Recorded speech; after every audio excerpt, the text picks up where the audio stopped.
പറയുകയുണ്ടായി. ഫ്രീബീസിന്റെ കാര്യം ഒരാൾ വളരെ കൃത്യമായും വിശകലനം ചെയ്ത് പറയുകയുണ്ടായി.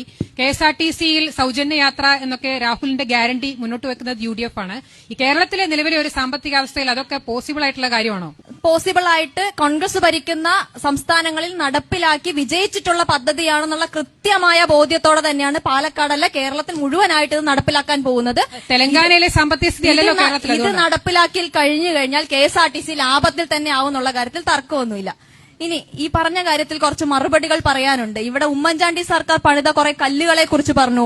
ആ വിഴിഞ്ഞം കല്ലിന്റെ ഉദ്ഘാടനം നിർവഹിച്ചത് ഇവരാണ്. അതുപോലെ തന്നെ കൊച്ചി മെട്രോ ഈ പണിത കല്ല് ഏകദേശം 90% പൂർത്തിയാക്കിയ ശേഷം അധികാരത്തിൽ നിന്ന് പോകേണ്ടി വന്ന ഉമ്മൻചാണ്ടി സർക്കാരിന്റെ ഓരോ പദ്ധതിയും ഉദ്ഘാടനം നിർവഹിച്ച് അവിടെ വെറും കല്ലുകളാണ് എന്ന് പറയുന്നുണ്ടെങ്കിൽ ലേശം ഉളുപ്പുണ്ടാവണം. ഒന്ന് കണ്ണു തുറന്ന് വികസനം കാണാനുള്ള മര്യാദ എന്റെ പ്രിയ സുഹൃത്ത് കാണിക്കണമെന്ന് ഞാൻ ആദ്യം തന്നെ പറയാൻ ആഗ്രഹിക്കുകയാണ്. ഇവിടെ ഓരോ മേഖലകളെയും കുറിച്ച് പറഞ്ഞു. എടുത്തു പറഞ്ഞൊരു മേഖലയുണ്ട്. എന്താ? ആരോഗ്യ മേഖല. എന്താ ആരോഗ്യ മേഖലയുടെ വികസനം എന്ന് പറയുന്നത്?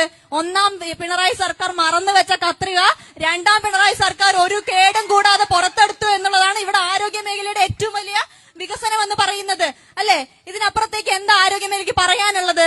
9 വയസ്സുകാരിയ ഒരു കുട്ടി വിനോദിനി എന്ന് പറയുന്ന കുട്ടിയുള്ളത് ഈ പാലക്കാട് ജില്ലയിലാ.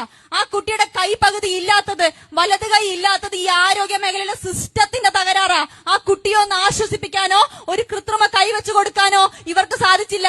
മോഹൻലാലിന്റെ കൂടെയുള്ള അഭിമുഖത്തിന് ചെലവാക്കേണ്ട പൈസ വേണ്ട, അത്രയും ചെലവില്ല ആ കുട്ടിക്ക് ഒരു കൃത്രിമ കൈവച്ചു കൊടുക്കാൻ. അതുപോലും കണക്കിലെടുക്കാൻ കഴിയാതെ മുന്നോട്ട് പോയ ഈ സർക്കാരിനേറ്റ തിരിച്ചടി എന്നോണം അത് ചെയ്തു കൊടുത്തത് വിനോദിനിക്ക് ഒരു കൃത്രിമ കൈവച്ചു കൊടുത്തത്, വിനോദിനിക്ക് ഒരു വീടൊരുക്കി കൊടുക്കുന്നത് കേരളത്തിലെ പ്രതിപക്ഷ നേതാവാണ്.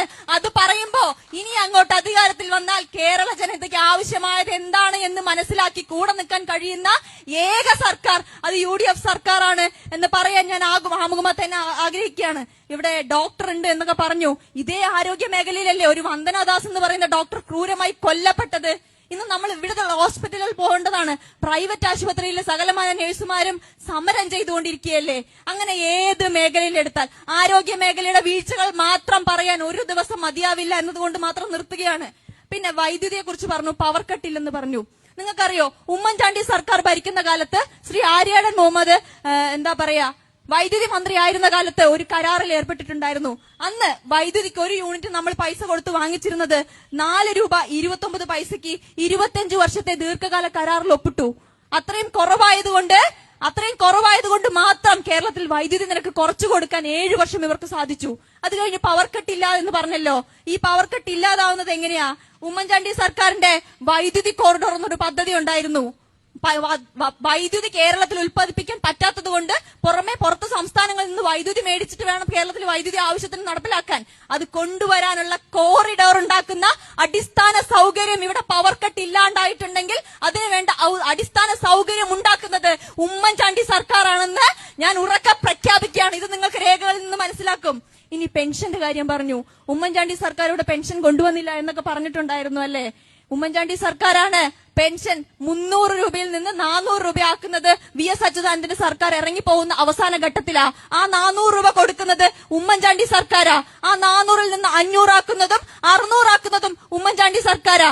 80 വയസ്സിന് മുകളിലുള്ള ആളുകൾക്ക് അത് 1200ഉം 1500ഉം വരെ എത്തിച്ചിട്ടാ ഉമ്മൻചാണ്ടി സർക്കാർ പുറകോട്ട് പോകുന്നത്, ഉമ്മൻചാണ്ടി സർക്കാർ താഴെ ഇറങ്ങുന്നത് എന്ന് പറയുമ്പോ ഇവിടെ കൊടുത്തിട്ടുണ്ട്. എന്താ സംശയം? ഇവരുടെ തന്നെ M സ്വരാജ് ചോദിച്ച ചോദ്യത്തിന് മറുപടിയായി തോമസ് ഐസക് ഇറക്കിയിട്ടുണ്ട്.